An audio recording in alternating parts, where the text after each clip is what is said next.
1333, start your text with T's, tweet at BBC T's, or that usual number again, free to call, 08000 85 95 95. And as I say, answer in the next half an hour. Next up this Tuesday tea time, Lee Duffy was the most feared man on Teesside back in the 1980s. The boxer lived in a world of violence and drugs until he was killed in a street stabbing in 1991. Now, a documentary about his life is due to be released next month, with work on a film about him set to begin next year. Local crime writer Jamie Boyle and former professional fighter Paul Venis, who plays Lee Duffy in the productions, told us why there is still so much interest in Lee Duffy almost 30 years since his death. The killing of Lee Duffy has brought to an end a trial that revealed the extent of the drug scene in the northeast. The man who died had dominated Teesside's underworld by violence and intimidation. And in the 6 months leading up to his death, he survived 3 separate attempts to murder him.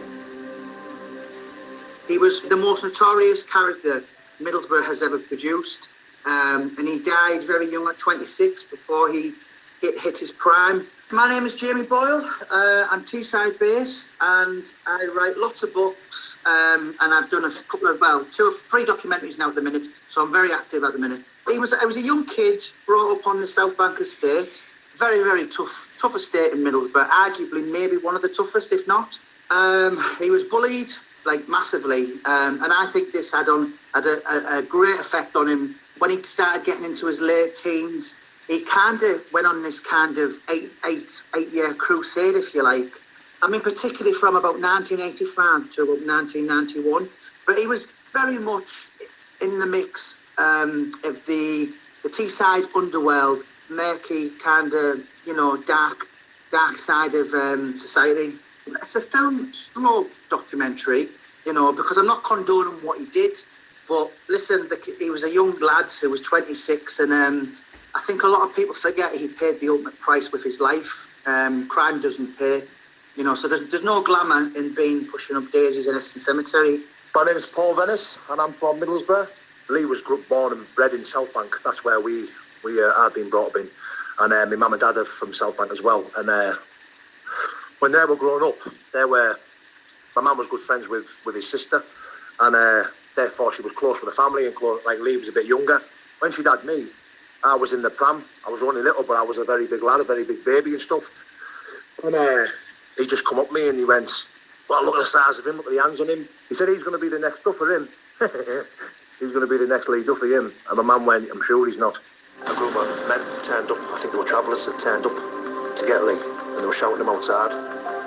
And Lee come out, short and vest, cool as a cucumber, and just wiped all of them out. One shot, 1, 2, 3, 4, 5. When I was a kid, I grew up listening to stories about Lee, and he was my hero. I just wanted every ounce to be like him. I wanted to be fearless. I wanted to be known. I wanted to be the next Lee Duffy. I got picked on a little bit, and before you know it, one day I just started fighting back. And by the time I was 15 and 16, I turned the tables. You know what I mean? And I wasn't the victim no more. I was more of the bully. If you say, do you know what I'm saying? I'm not proud of it, but that's what I become. And I chased it and chased it and chased it until, I ended up with a decent prison sentence. That's what changed me. When I got out of prison, I totally changed my life around. I left all the crime and all that reputation crap behind me.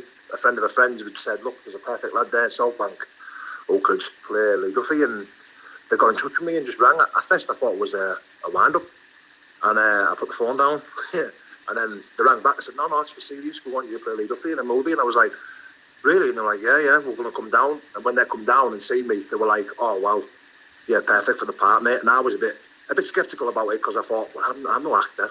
They said, but like the guy who was making the film said, look, we don't want an actor to play a fighter. We want a fighter to play a fighter.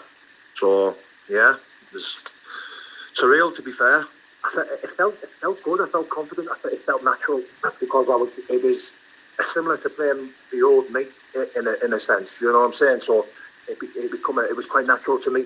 And people can either look at it and go, well, this just promotes violence and promotes bad stuff. Or people can go, read that. That's where he ended up, and that's how you don't want to live.